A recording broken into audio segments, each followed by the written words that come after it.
ఇది కేవలం సమాచారంగా మాత్రమే భావించండి. వైద్య నిపుణులను సంప్రదించండి. ఎబోలా వైరస్ ఇప్పుడున్న సీరియస్ కండిషన్ ఏదైతే డెమోక్రటిక్ రిపబ్లిక్ ఆఫ్ కాంగో ఆ దేశంలో అయితే ఒక 100 మందికి పైబడి చనిపోయారు. ఇంకొక 300కి పైబడి సస్పెక్టెడ్ కేసెస్ ఉన్నాయి. సో, ఈ తరుణంలో సార్ అంటే ఎంత సీరియస్‌గా ఉంది సార్ ఆ కంట్రీలో ఈ పర్టిక్యులర్ ఆహ్, ఎబోలా వైరస్ ఆ డిసీజ్ గురించి వివరాలు చెప్పండి? సో, బేసిక్‌గా మీరన్నట్టు ఎబోలా వైరస్ మనకి రిపబ్లిక్ ఆఫ్ కాంగో అండ్ యుగాండాలో చూడడం జరుగుతుంది. అండ్ డబ్ల్యూహెచ్ఓ రీసెంట్‌గా స్టేట్మెంట్ కూడా రిలీజ్ చేశారు. I think early as 2 days ago 17థ్ నాడు.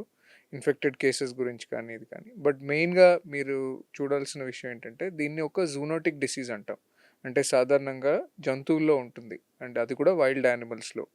అండ్ డేటా ప్రకారం చూడటం అయితే వైల్డ్ బ్యాట్స్‌లో కానివ్వండి, యాహ్! అండ్ వైల్డ్ ఏప్స్‌లో కానివ్వండి, ఇది కామన్‌గా జరుగుతుంది. కామన్‌గా ఉండే disease.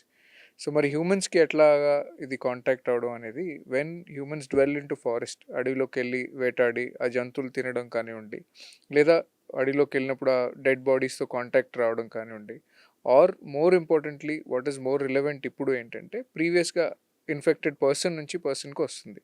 This is the common way of spreading. Okay sir. Sir అంటే దీనికి సింప్టమ్స్ ఏముంటాయి సార్? అంటే ఒక మనిషికి ఇది వస్తుంది మనకు, ఇదేనేమో అనే అనుమానాలు కలగడానికి ఏమన్నా సైన్స్ ఉంటాయా సార్ మన బాడీలో? తప్పకుండా. అంటే ఇది కూడా ఒక వైరల్ డిసీజ్. సో, మామూలుగా మనం వైరల్ ఫీవర్స్‌లో చూసినట్టుగా సడెన్‌గా అబ్రప్ట్ ఆన్సెట్, సడెన్‌గా ఫీవర్ స్టార్ట్ అవ్వటం, బాడీ పెయిన్స్ రావటం, బాగా వీక్‌నెస్ రావటం, ఇవి కామన్‌గా ఉంటాయి. దీనిలో స్టేజెస్ ఉంటాయి ఈ వైరల్ ఫీవర్‌లో. ఫస్ట్ స్టేజ్‌లో ఇంక్యుబేషన్ పీరియడ్‌లో బహుశా ఏం సింప్టమ్స్ ఉండకపోవచ్చు. అది 2 నుంచి ఒక వారం రోజుల వరకు ఈ సింప్టమ్స్. తర్వాత ఈ బాడీ పెయిన్స్ ఇవి స్టార్ట్ అవ్వచ్చు ఇంక్యుబేషన్ పీరియడ్ అయిన తర్వాత.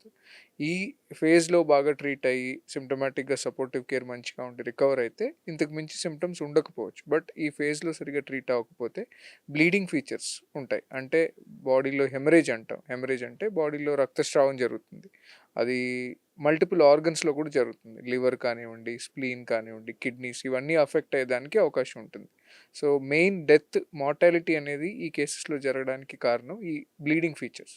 అంటే ఫాస్ట్‌గా ఉంటుందా సార్? ఫాస్ట్‌గానే ఉంటుంది. ఒకసారి ఆ స్టేజ్ రీచ్ అయిన తర్వాత డౌన్‌ఫాల్ అనేది చాలా ర్యాపిడ్‌గా జరుగుతుంది. Okay sir. అంటే ఇప్పుడు సార్ ఇదైతే మనకిప్పుడు ఎబోలా వైరస్ గురించి అందరూ చదువుతున్నారు. దాని మీద ఏదో ఒక అప్డేట్ ఎవ్రీ 1 అవర్ మనకొస్తుంది. హ్మ్. యుగాండా అండ్ కాంగో ఈ 2 దేశాల్లో. సో, ఈ తరుణంలో సార్ అంటే మనం చూసుకుంటే అంటే కోవిడ్ కూడా ఇట్లనే ఎక్కడో చైనాలో అట్లా ఒక ప్రావిన్స్‌లో స్టార్ట్ అయ్యి హ్మ్. ఇట్లా ఉండే వార్తలు. దీని గురించి మనం కోవిడ్‌లాగా పరిస్థితి వచ్చే పరిస్థితి ఉంటుందా? మనం భయపడాల్సింది ఉంటుందా? అప్రమత్తంగా ఉండాల్సింది ఉంటుందా? అప్రమత్తంగా అయితే డెఫినిట్‌గా ఉండాలండి. బట్ భయపడాల్సిన అవసరం లేదు. ఎందుకంటే దీనికి కోవిడ్ వైరస్‌కి ముఖ్యంగా మెయిన్ డిఫరెన్స్ ఏంటంటే, కోవిడ్‌లో ఒకటి ఎయిర్ ద్వారా ఏరోజోల్ స్ప్రెడ్ అంటాం. అంటే ఏసిమ్ప్టమాటిక్‌గా పేషెంట్స్ ఉన్నా కూడా వాళ్ళ లోపల వైరస్ ఉండింది. కోవిడ్‌లో మనం చూసిందైతే. So, they were transmitting. అంటే నాకు సింప్టమ్స్ లేవు. బట్ నా బాడీలో వైరస్ ఉంది.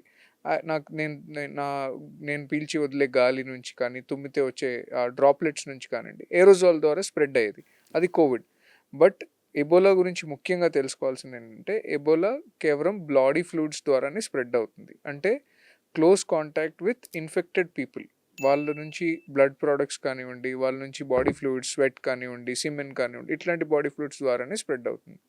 సో, కోవిడ్ కన్నా ఇది లెస్ ఇన్ఫెక్షస్ కంపేర్డ్ టు. అంటే మనం ఆ పాండమిక్ సిట్యుయేషన్ అయ్యే అవ యాంటిసిపేట్ చేయలేమా? అయ్యే అవకాశం తక్కువ. తక్కువ. ఆ! ఎందుకంటే by the time it spreads that also gets contained. సరే ఇప్పుడు మన ఇండియా వరకొస్తే సార్ అంటే ఇండియాలో మనకు గూడా కొన్ని ఔట్ బ్రేక్స్ జరిగాయి. సో, ఒకవేళ అంటే లెట్స్ నాట్ టచ్ వుడ్ మనకు రావద్దనే కోరుకుందాము. బట్ స్టిల్ ఒకవేళ వచ్చిందే అనుకోండి. అంటే మనకు హ్యాండిల్ చేసుకునే సిస్టమ్ ఉందా సార్? మనకున్న ఇన్‌ఫ్రాస్ట్రక్చర్‌కి, మనకున్న సెటప్. కోవిడ్ లాంటి పాండమిక్‌నే మనం హ్యాండిల్ చేయగలిగాం. Of course they have been problems కాదనట్లేదు. బట్ కోవిడ్‌తో పోలిస్తే కోవిడ్ ఎంత ర్యాపిడ్‌గా స్ప్రెడ్ అయిందో, అంత ర్యాపిడ్‌గా ఇది స్ప్రెడ్ అయ్యే అవకాశం కొంచెం తక్కువ. ఎందుకంటే సాధారణంగా WHO or general epidemic control measures ఎట్లా ఉంటాయంటే, స్పెషల్లీ వీటిలో కాంటాక్ట్ ట్రేసింగ్ అంటారు. అంటే సపోజ్ ఒక పర్సన్‌కి కోవిడ్ ఆర్ ఎబోలా ఇప్పుడు ఐడెంటిఫై అయిందనుకోండి. ఆ పర్సన్ ఇమ్మీడియేట్ కాంటాక్ట్స్‌ని ట్రేస్ చేస్తారు. ఆ తర్వాత ఆ పర్సన్స్ ఎవరితో అయితే కాంటాక్ట్లోకి వచ్చారో వాళ్ళని కూడా ట్రేస్ చేస్తారు. ఈ డిసీజ్ కోవిడ్తో పోల్చుకుంటే సపోర్టివ్ కేర్ అవి ఇచ్చి ఫాస్ట్గా దానికి రెస్పాండ్ అయితే కనుక ఆ కాంటాక్ట్ ట్రేసింగ్ కరెక్ట్గా చేస్తే ర్యాపిడ్గా పాపులేషన్లో స్ప్రెడ్ అవ్వకుండా ప్రొటెక్ట్ చేయడానికి అవకాశం ఎక్కువ ఉంటుంది.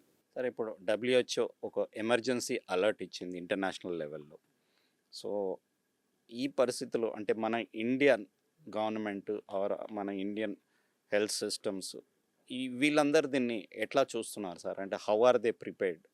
ఆ ప్రిపేర్డ్నెస్ ఉందా? స్టాండర్డ్ ప్రోటోకాల్స్ ఎప్పుడు ఉంటాయండి. అంటే మనకు పోర్ట్స్ ఆఫ్ ఎంట్రీ అంటాం. ఎయిర్పోర్ట్ కానివ్వండి, కోస్ట్ లైన్ కానివ్వండి, వాటిలో ఎప్పుడు స్టాండర్డ్ స్క్రీనింగ్ జరుగుతూ ఉంటుంది. And specially if somebody has been travelling to these particular areas, ఎక్కడైతే వైరస్ ఐడెంటిఫై అయిందో దాని నుంచి వచ్చే పీపుల్ని ఇంకా స్పెసిఫిక్గా స్క్రీన్ చేస్తూ ఉంటారు. So these precautions are already there.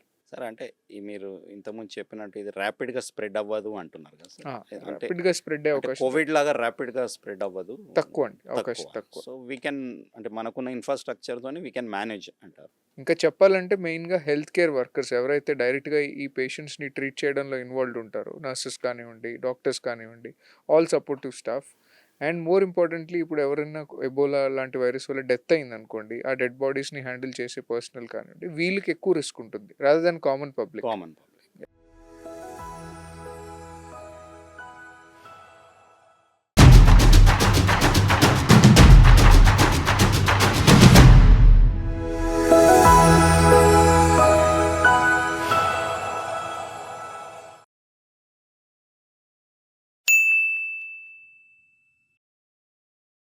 Sakshi TV ప్రసారాలను నిలిపివేయటం చట్టరీత్యా నేరం.